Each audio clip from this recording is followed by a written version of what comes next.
Queridos amigos do Terror Narnia, vivemos um período especial, único no ano, o Natal. Data significativa para os cristãos, aqueles que veem em Jesus Cristo um homem especial. Alguns o consideram filho de Deus, enviado por Deus. Outros, um grande profeta iluminado. Indiferente. Cristo veio, sofreu. Indiferente de como você encara a sua saga, a sua via crucis, não tem como não respeitá-lo. Então é Natal. E numa data tão significativa, Terror Narnia se atreve a mudar as características dos vídeos normalmente publicados. Publicações igualmente importantes, fundamentais para nós, mas que, lógico, tem que seguir uma métrica. Não. Hoje temos que ser diferentes, porque estamos respirando uma atmosfera diferente. Então eu quero pedir licença e desculpas ao mesmo tempo àqueles que tanto nos ajudam confiando no nosso canal e enviando suas experiências, enviando seus relatos. Pois, sem dúvida alguma, eles oferecem o combustível que move a engrenagem. Queremos nos desculpar àqueles que estão na lista de espera para ver o seu vídeo publicado. Eles podem ter certeza que, se nós não entramos em contato para conversarmos a respeito, mais cedo ou mais tarde, o seu vídeo, o seu relato, a sua experiência será tornado público. Pois, com certeza, enriquece o nosso canal, trazendo aprendizado para os Narnias, sendo esse o objetivo do Terror Narnia. Mas hoje nós não vamos publicar um relato, e sim uma história que eu ouvi há muitos anos atrás, época que eu ainda peregrinava pelo mundo, se é que eu posso usar esse verbo. Essa história me marcou. Confesso que, ao escutá-la, não caí na vala comum de analisar o mérito, verdade ou mentira, lenda ou fato. Para mim é irrelevante. Fundamental foram os ensinamentos trazidos por ela. Sou Romário Filho e acredito ser conversando que a gente se entenda. Conversemos então. E hoje iremos conversar sobre o quê?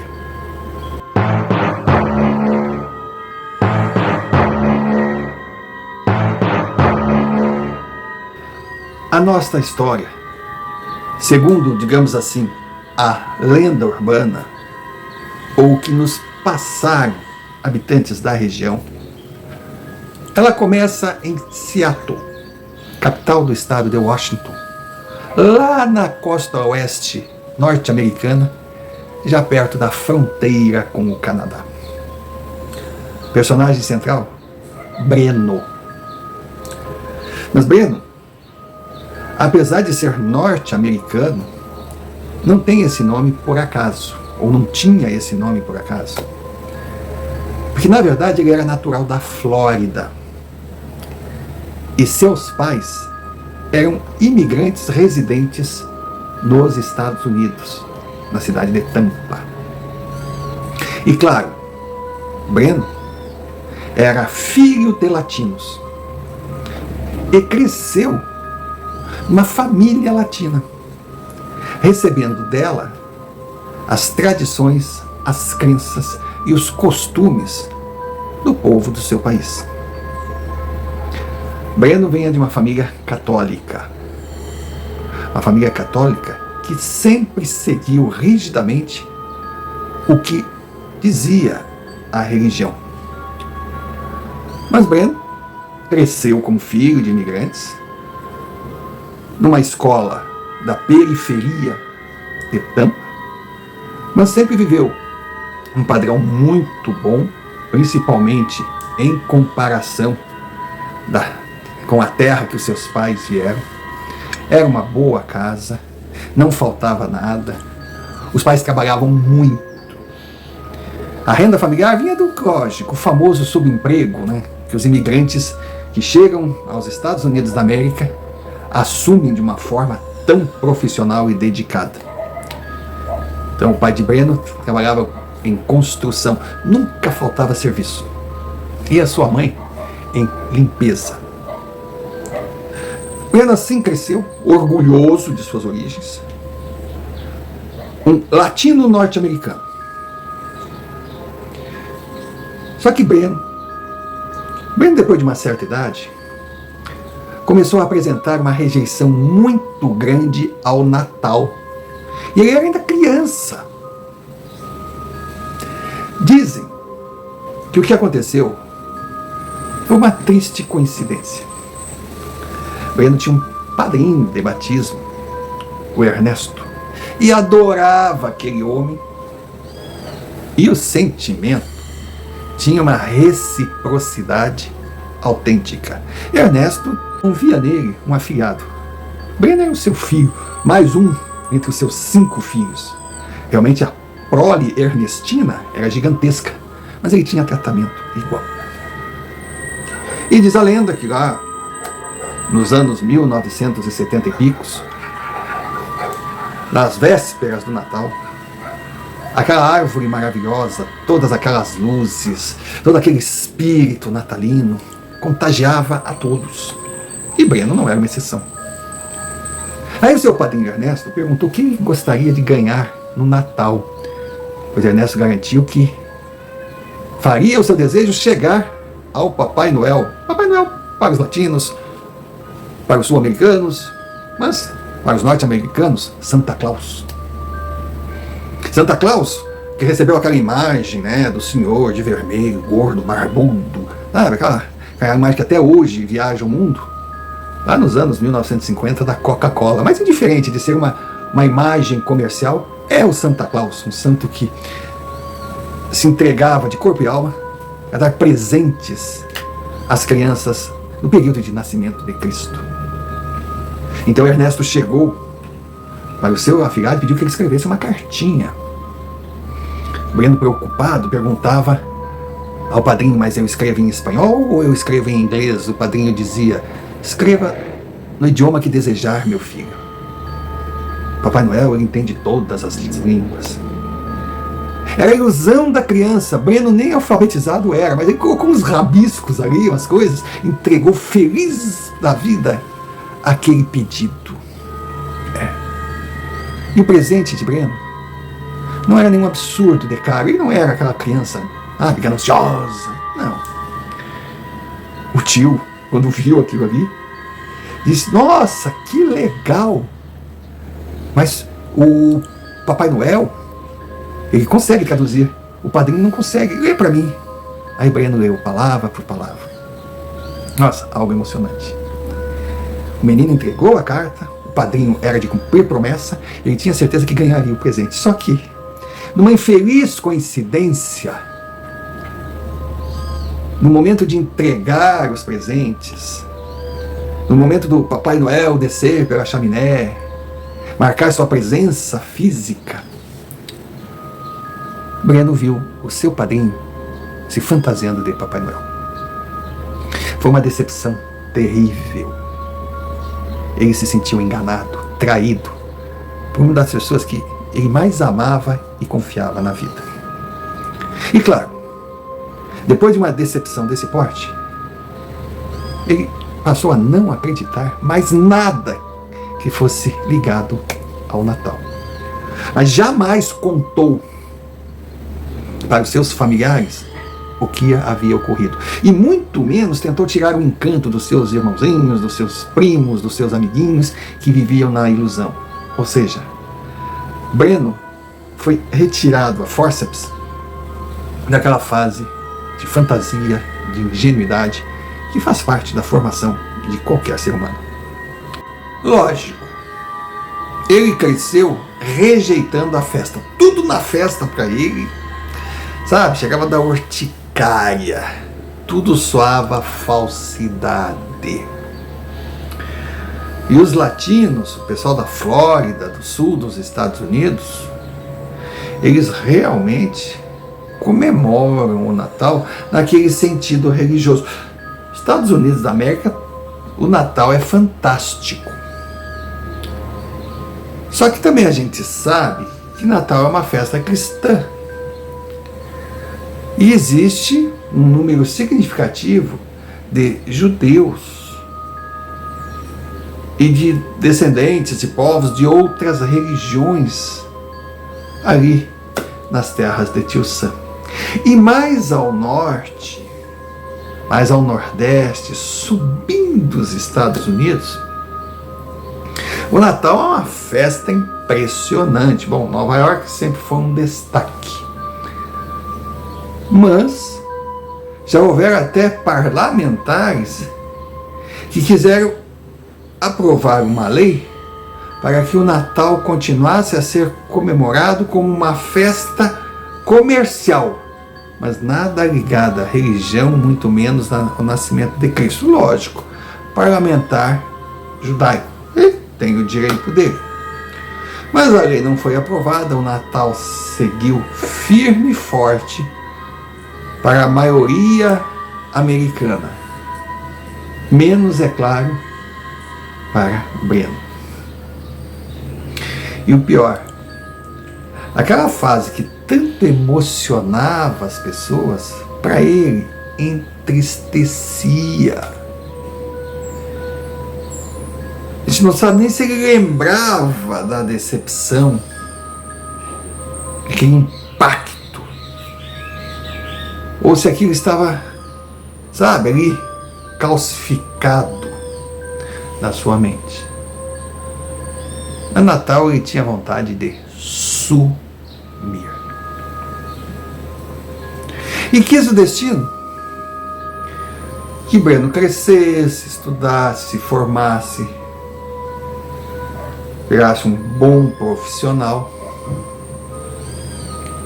e conquistasse um emprego muito bom em Seattle, a capital do estado de Washington, lá na costa oeste americana, totalmente o contrário da terra em que Breno cresceu, e um local que na época latinos eram muito poucos. Lá, Breno conheceu a menina que se tornaria a sua esposa, Beth. Beth formou um casal incrível com ele. E até teve um Natal que ele finalmente confessou a alguém o porquê que ele não gostava da data. Porque ela perguntava, ela não entendia. Ele era um cara tão legal, ele era um cara que todos gostavam, ele não era um sujeito amargo, ele era brincalhão. Mas ele tinha duas situações que não batiam com o seu jeito de ser: a ojeriza ao Natal e ao medo, ao pânico, até mesmo a rejeição à ideia de ser pai. Porque Beth quis o destino que ela também era cristã, também era católica, porque a sua família era do Texas, também uma região, digamos assim, próxima dos mexicanos. E ela também adorava o Natal. E ela sonhava em ter uma família.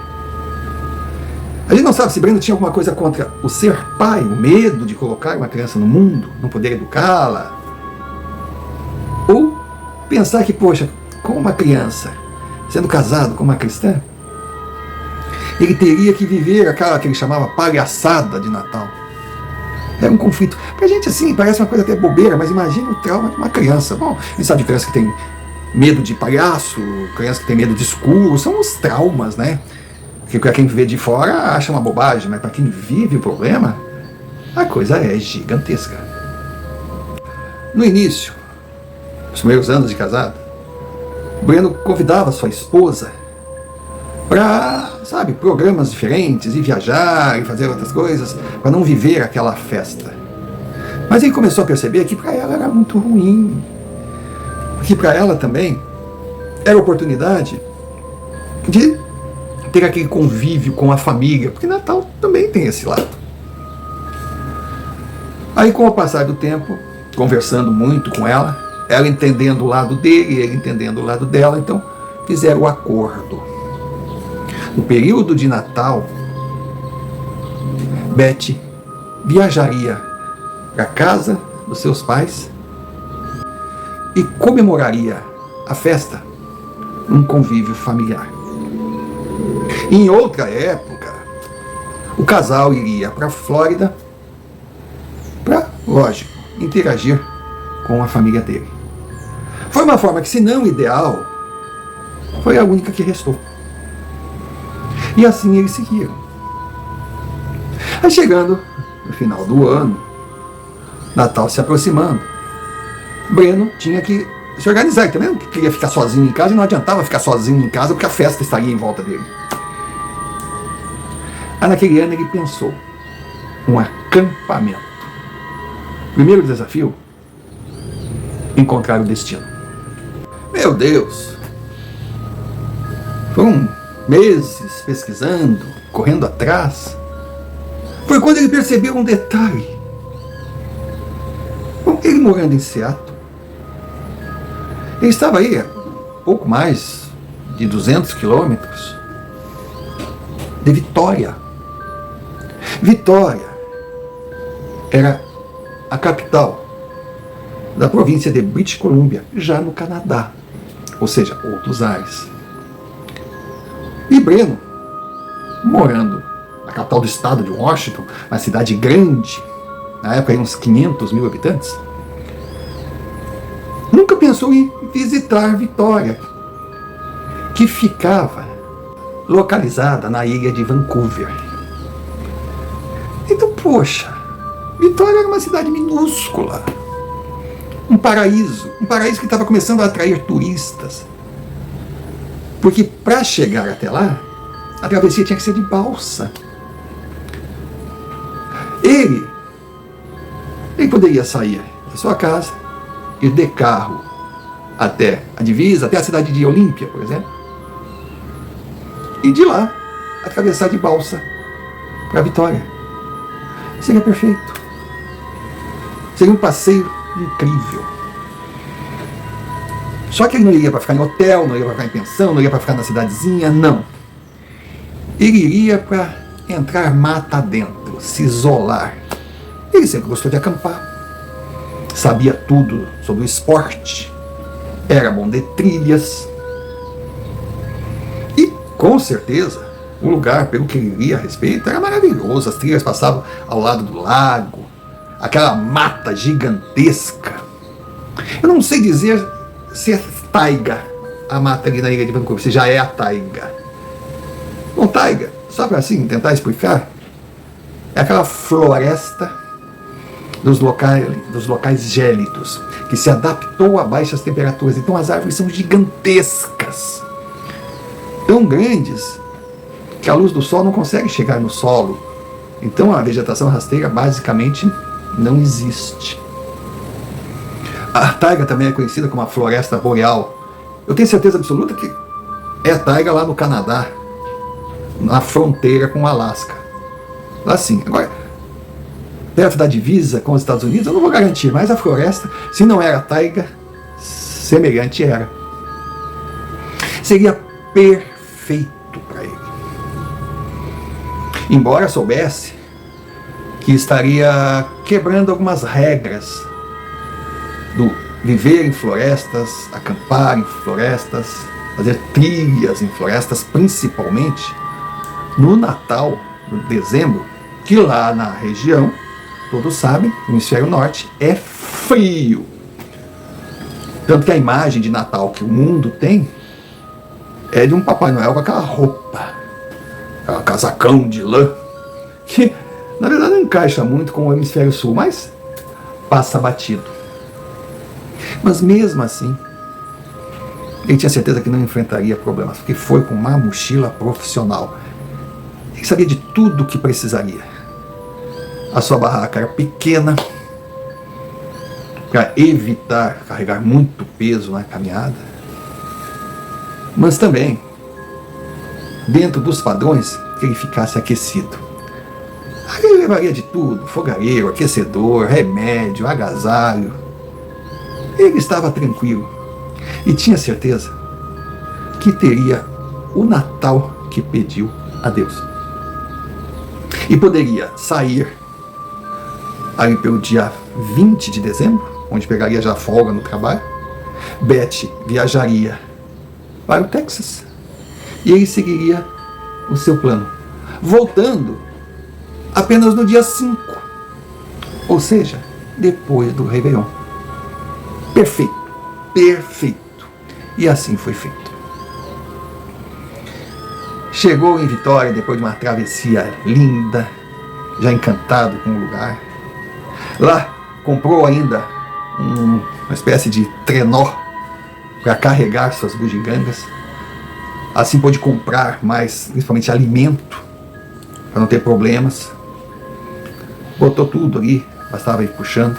Escolheu a trilha que queria fazer, tendo como principal exigência a menos procurada por turistas, a mais deserta possível, se bem que na época de Natal não é uma época assim de muito movimento nas trilhas.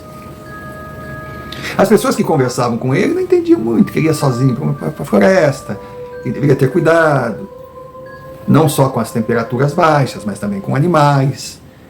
Existia sempre a possibilidade de alguns predadores, mas ele estava ciente e feliz. E assim foi. Andou um dia ali puxando seu trenó devagarinho. Frio, muito frio e neve. Mas quanto mais frio fizesse naquela noite, mais feliz ele estaria.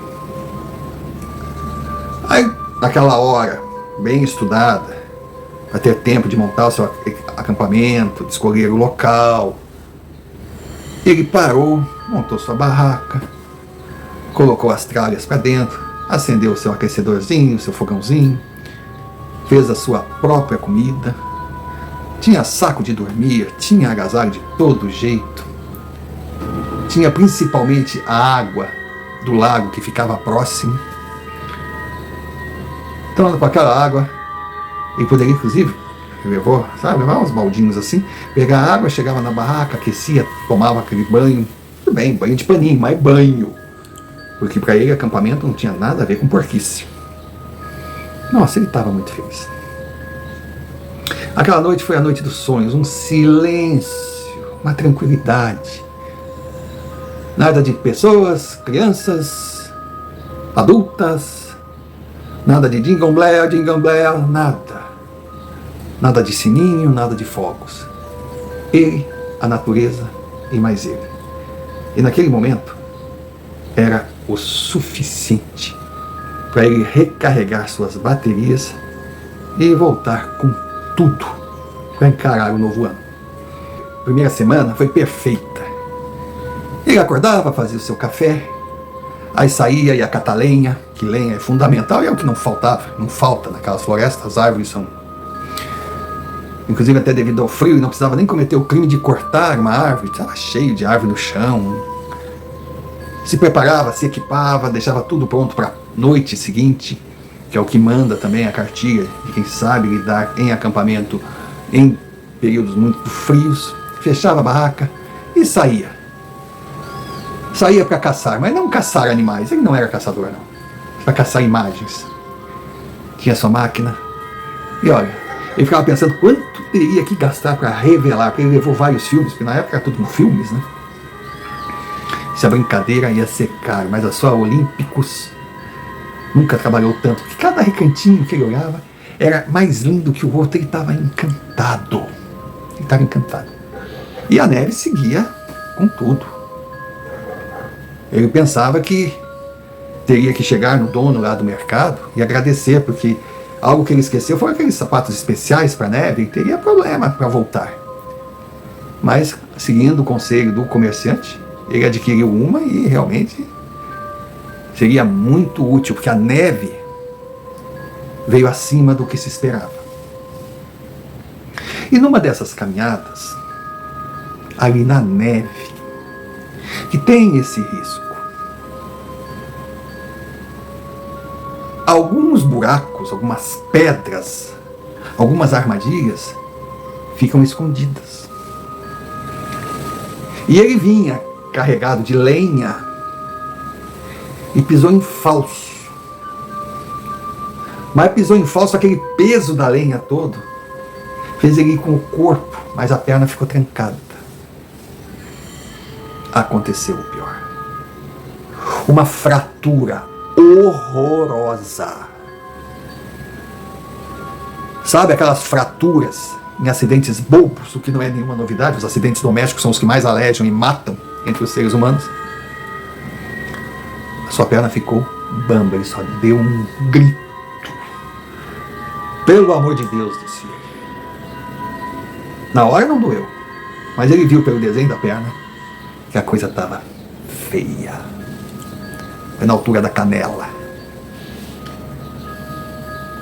Ele foi se arrastando, a sorte que ele não estava muito longe da barraca. Se estivesse longe da barraca, fatalmente teria que ficar ali e não resistiria ao frio. Foi se arrastando, conseguiu levar a sua lenha, chegou para dentro da sua casa, montou o fogo, mas se arrastando. Quando ele viu a perna, ele não acreditou.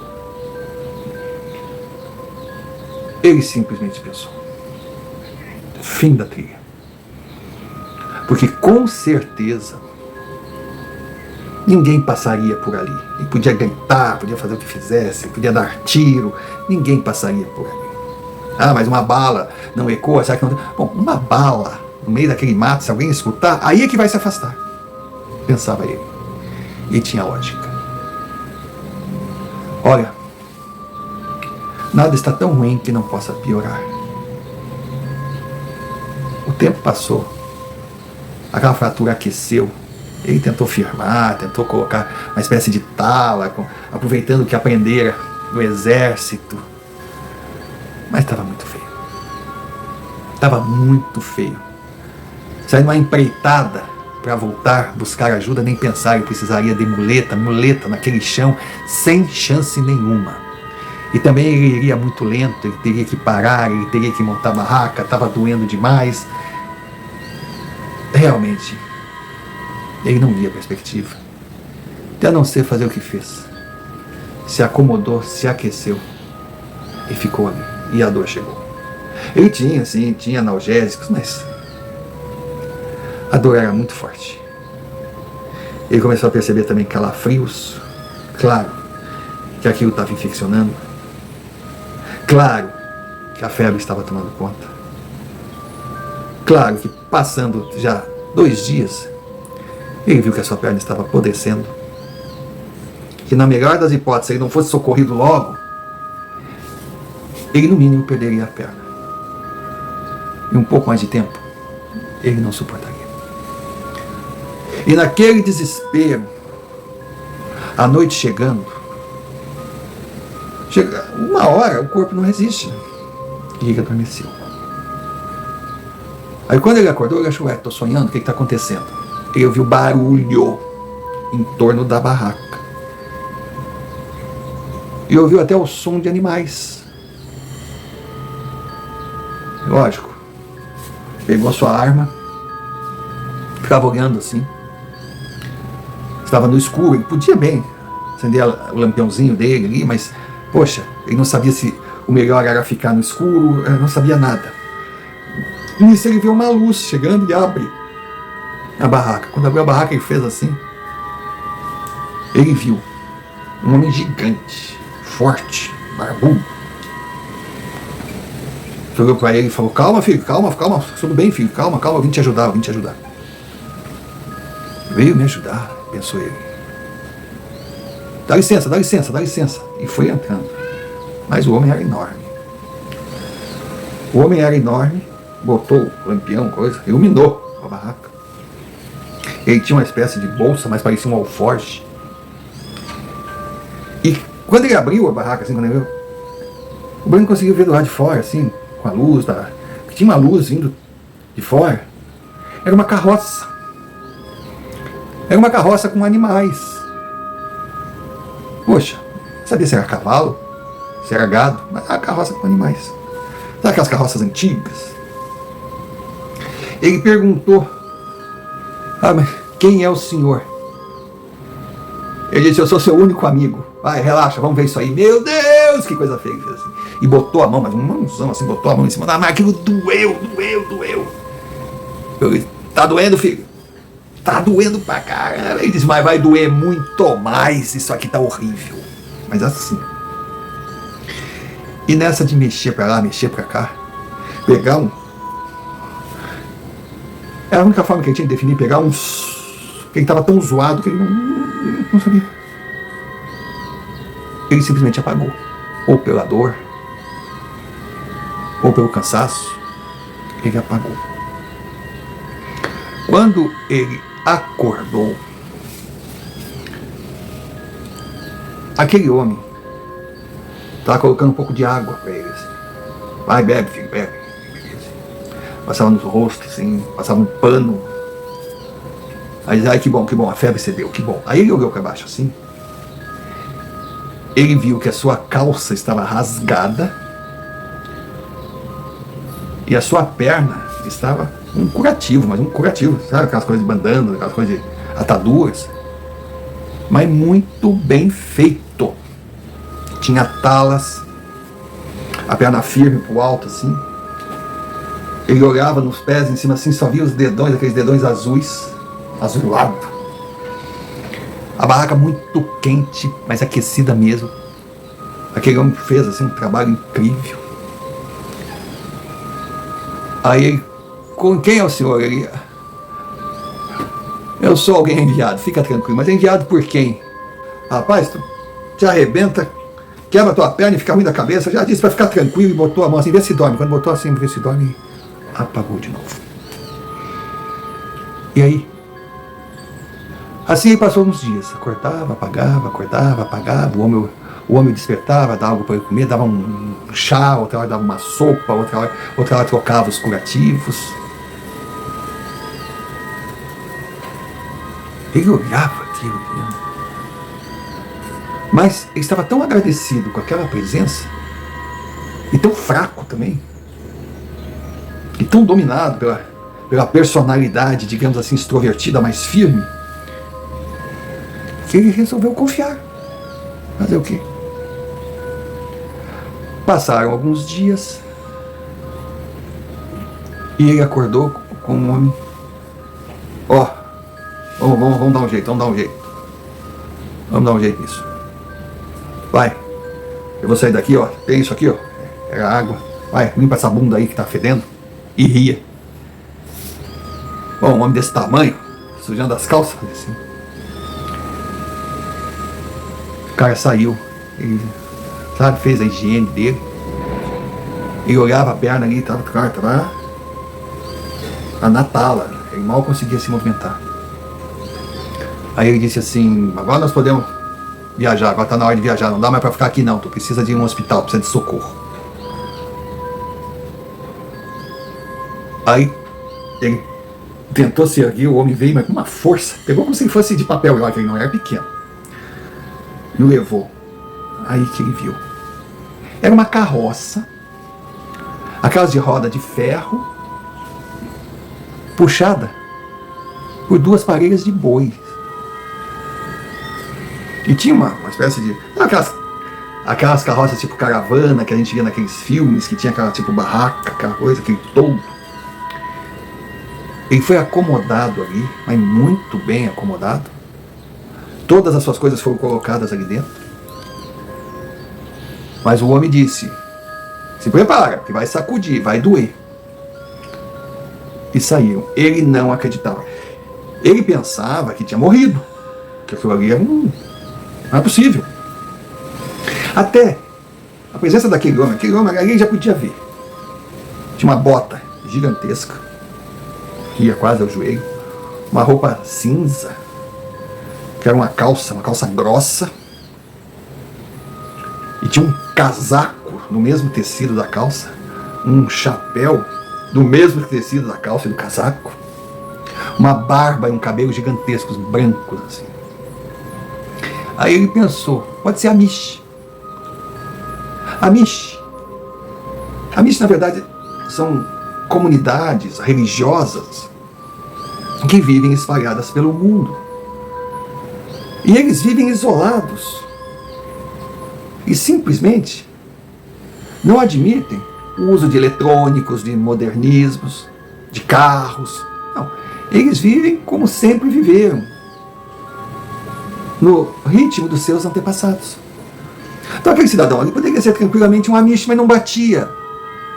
Primeiro, ali naquela região, podia ser até que ele estivesse enganado, mas não existiam Amishes. Pelo que ele sabia, só em Ontário, a mais de 3.000 quilômetros, que tinham comunidades dessa religião. E outra, como ele andaria com uma carroça puxada por bois no meio daquela neve? Era impossível. E ali estava o homem na frente, tocando, olhava para trás, parava, dava água para ele, esquentava um chá, cuidava dele. Aí sacudia um pouco, a perna via, batia, doía pra caramba, ele dava um grito, ele aguenta, homem, eu te avisei que ia doer. Quem mandou pisar em pedra ou se meter em mato sozinho? E assim ele foi indo. Aí, no meio da viagem, paravam, à noite, para descansar os animais, alimentar os animais. Ele pensava também, mas ele vai alimentar os animais, mas nessa carroça aqui eu não vejo. Esses animais se alimentam do quê? Eu não vejo esse homem comer também. Quem é esse homem? Aí foi uma hora que ele criou coragem e perguntou: você me responde? Ele, como é claro? Você é desse mundo? Ele depende do mundo que você está falando. Todos nós pertencemos a um mundo. Ele, não, estou falando sério, não estou brincando. Eu também estou falando sério. Aí foi que passou uma bobagem pela cabeça de Pedro e ele perguntou: você é o Papai Noel? Você é Santa Claus? O cara olhou para ele e falou assim: ho, ho, ho. Deu uma risada e saiu. Pedro ficou com aquilo na cabeça. Quem era aquele homem? E ele disse que foi enviado por quem? Ninguém sabia que ele estava ali, muito menos naquela situação. Quem era aquele homem? Aí ele viu uma luz. Sabe quando está assim na carroça e na frente está o homem de costas ali? Vem uma luz. E com a chegada daquela luz, ele fez o caminho inverso e apagou. Apagou. Aí começava a ouvir vozes. Às vezes sentia pessoas tocando nele. Ele queria entender, ele não sabia. Ele queria abrir os olhos. Até conseguia, mas só via aquela luz. Até que ele conseguiu firmar os olhos, a luz estava ali meio que ofuscando. Aí ele viu aquela criatura de branco na frente dele e disse: meu Deus, eu morri. Aquela criatura era uma moça muito bonita. Pegou na mão dele assim e disse: quase, mas nós conseguimos salvá-lo. Seja bem-vindo. Quando ele olhou, mesmo prestou atenção, ele estava num quarto do hospital de Vitória. Aí começou, mas o que está acontecendo? Como eu cheguei aqui? Sabe? Aí a moça, que se apresentou como médica, disse: se acalme, você ainda está debilitado. Aí ele botou a mão assim para baixo. Ela riu e disse: fica tranquilo, tua perna ainda está aí. Nossa, aquilo foi um alívio. E ele ficou na UTI daquele hospital durante muitos dias. Até que ele foi transferido para o apartamento e viu um rosto conhecido chegando. Era Beth. Ele olhou assim: mas amor, que tu tá fazendo aqui? Ela disse, eu vim te buscar, agora eu não sei o que tu tá fazendo aqui, seu louco. Era tudo muito confuso. A única coisa que ele sabia, que ele tinha lembrança, é de estar na mata, de ter quebrado a perna, de estar dentro da sua barraca, com fortes dores, infecção, com a sua perna em estado lastimável. De repente, a presença daquele homem, a carroça, a luz e o hospital. Quando ele contou a história para Beth, ela ficava olhando para ele assim. Ele perguntou, você acredita em mim? Ela disse, meu amor, eu não sei se eu acredito, mas se tratando de você, eu não duvido de nada. Mas não conta essa história para ninguém, não, que vai ficar muito estranho. Mas como é que eu cheguei nesse hospital? Ela falou, olha, detalhes eu não sei, mas o que o médico contou é que foi feita uma ligação para a polícia local, falando sobre a presença de um homem, possivelmente turista, com equipamentos de acampamento, deitado na varanda de uma loja fechada, devido aos feriados, e delirando. A polícia foi ao local, pegou você, viu o problema na perna e trouxe para o hospital. É o que a gente sabe. Seus documentos estavam todos ali na sua bolsa, foi fácil de identificar, e ligaram para mim. Eu demorei para vir, porque para vir do Texas até aqui, nessa época, tive problemas de passagens, de traslados, consegui chegar agora. Ele olhava e pensava, eu estava na varanda de uma loja fechada, com todas as minhas tragas ali, com a perna quebrada, e ninguém perguntou como eu cheguei ali. Mas adianta perguntar? Se você não sabe, quem vai responder? E depois, conversando com a médica, ele ouviu o seguinte relato.